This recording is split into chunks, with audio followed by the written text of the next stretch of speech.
Kay ka ba hato kani bentay ki juga niru. Kani kadi si benta.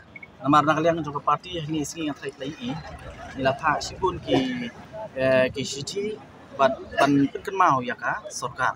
Alor ki bobon ki issues kani kan dai tanggo ki issues. Ndai kum bapi ong ki abidi ba kitu ki political appointees ru nak kalian juga parti ngin sim khia wat ya gitu. Maka di kajipun lutput kajipun sabai ya kapisa kajipun pa. Ya kini ki officials bayak kat kum ka act. Oh, lokayukta.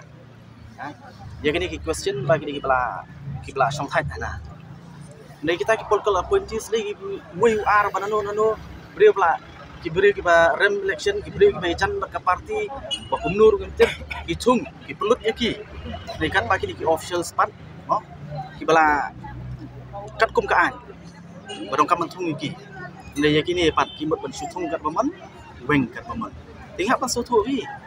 Namar hapori India hi pan penio ya kani ka lokayuktaan. Kamde ka basuk simpor. Bat kalong ko badong kam du ta kani ka body. Maka di kani body ka ban yarap ban te lakam ya kijing bamsap. Ibadan hapo kani ka jela ka jumi. Tilada nang ni na pasdang menta. Kini ki official ha bakila persang menteri ya ka kam ka jungki. Oh, pan pendep ya ka kam ka jungki I kumba.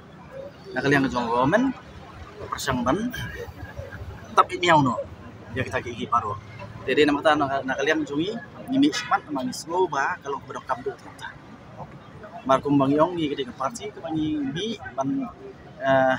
ban declare war against corruption.